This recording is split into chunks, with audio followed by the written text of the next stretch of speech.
I have a confession to make.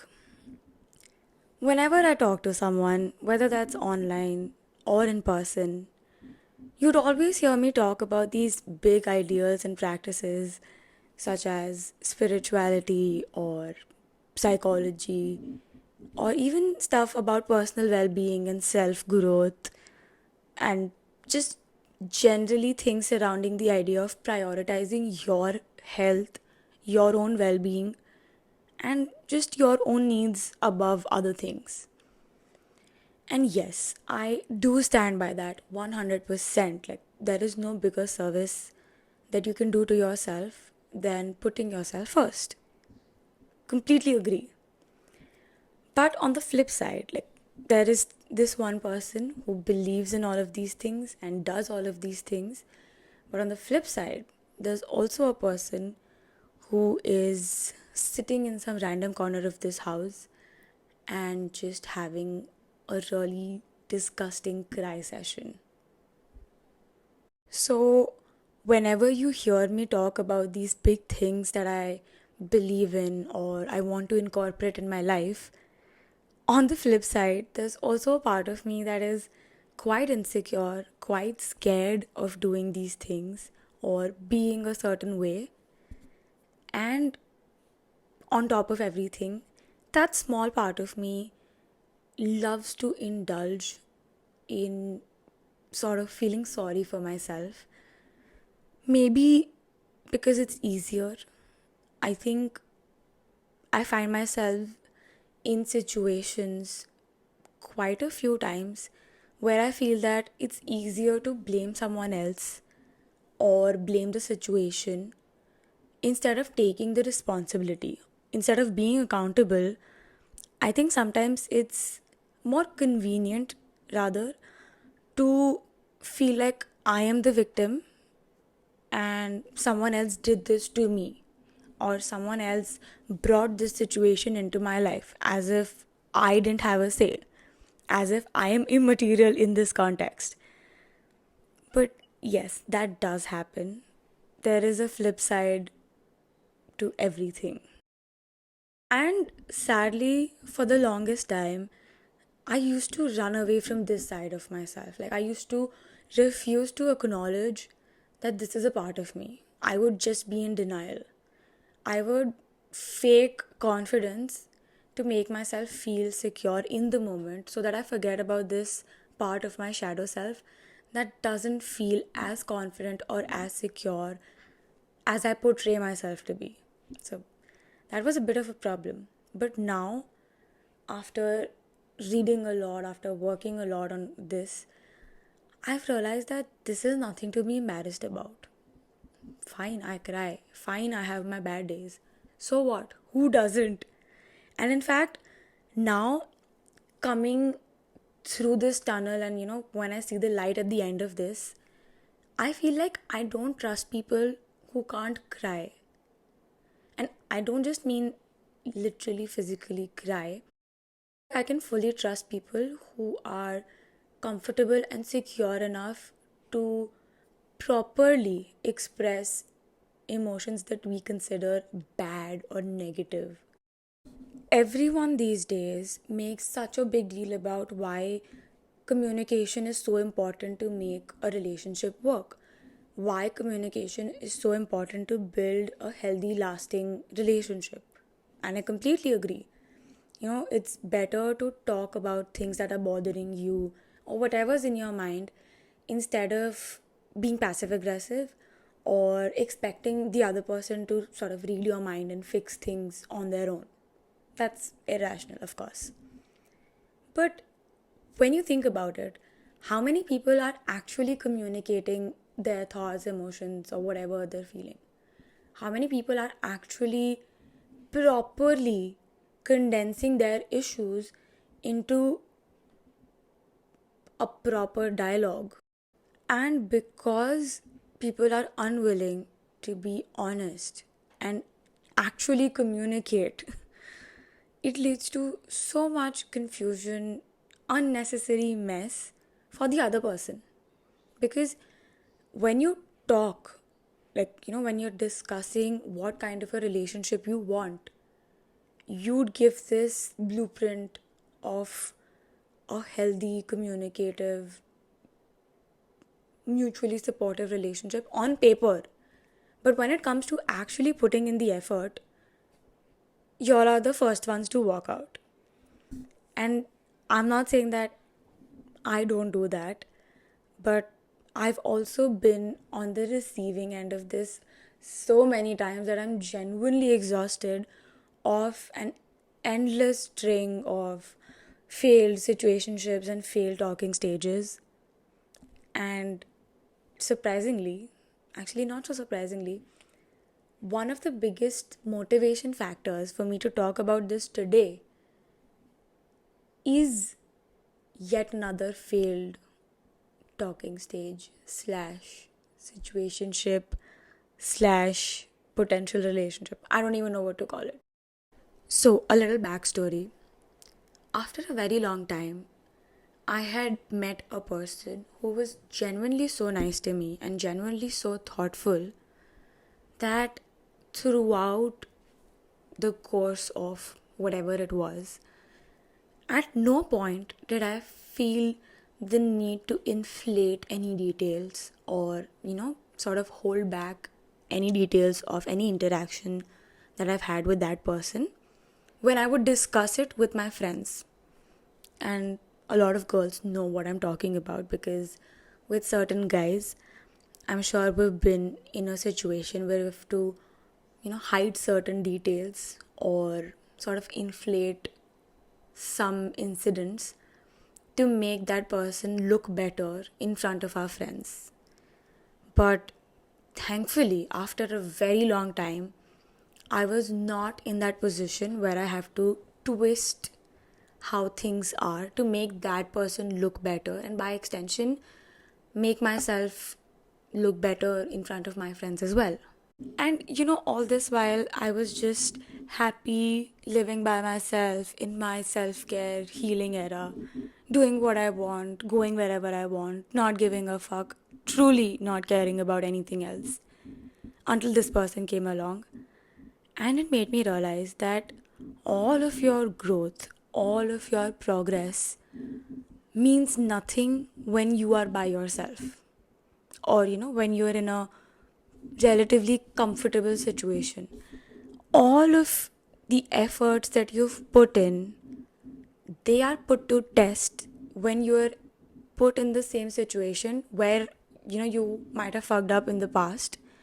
So now when you're put in the same position again and when you have to make a choice, that is when it shows how much you've healed and how much you've learned from your lessons, from your past mistakes, and everything that you've worked on so far. And even though everything was seemingly perfect, like everything was quite nice, this person was ticking all my boxes, and I was feeling quite nice. But for some reason, somewhere in my head, in my physical existence, I could feel that it's not sitting well. And that is the same part of me, that part of my shadow self that gets triggered, that gets insecure, that gets scared. And that was the part that got activated when I was talking to this person and having whatever interactions that we were having. Maybe this is not something that I realized at that point, but yes, now looking back, I can definitely pinpoint those places where I might have felt like that part is just pinging like crazy, that okay, something is not quite right. But because I am a person who is living life for the plot, did I stop talking to that person? No. Did I change anything about this situation even though my body was telling me, even though my mind was telling me that something is off, something is unsettling? Did I change that? Did I stop talking to that person? Did I change anything about that situation? No. So, just like I said, for the plot, I went ahead with that. As things progressed, I kept journaling about certain interactions, so just how I was feeling.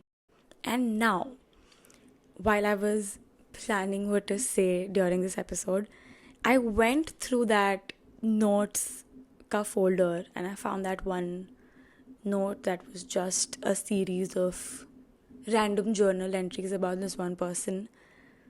And that's when I realized that even when I was journaling, I could feel that this is not it. I don't know how else to put it. Just this is not it.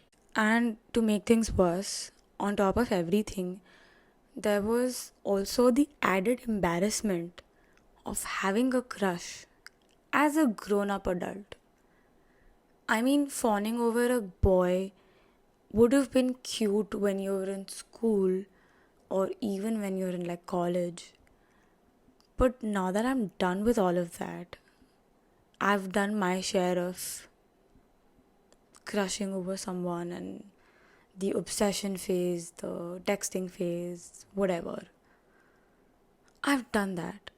So, as an adult, having a crush is so embarrassing.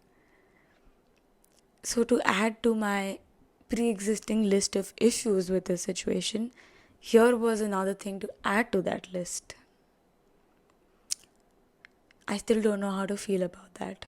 But yeah, coming back to my journal entry, when I was going through what I had written about this person and how I felt when I was talking to him,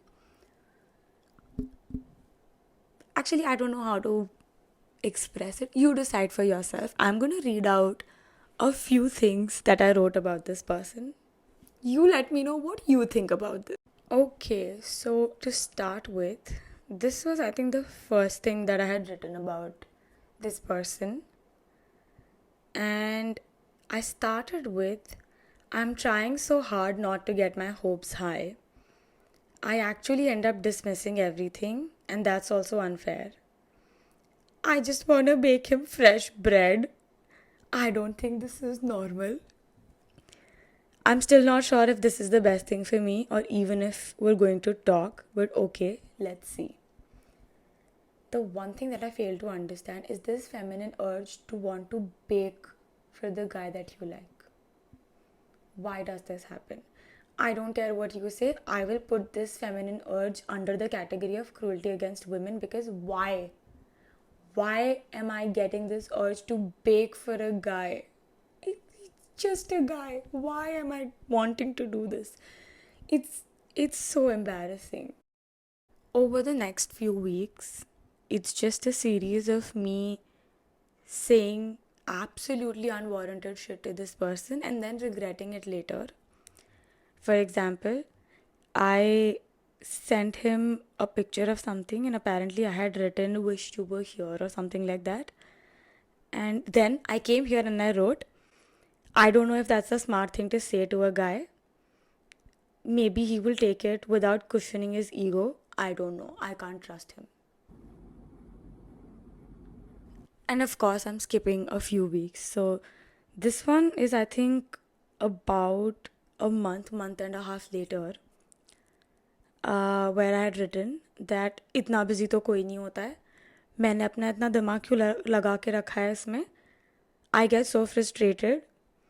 I'm getting very passive aggressive. Bracket में focus on the aggressive because I want to be nonchalant and let things take their time. But this man is chalanting the shit out of me. I don't know what kind of mental asylum resident behavior is this.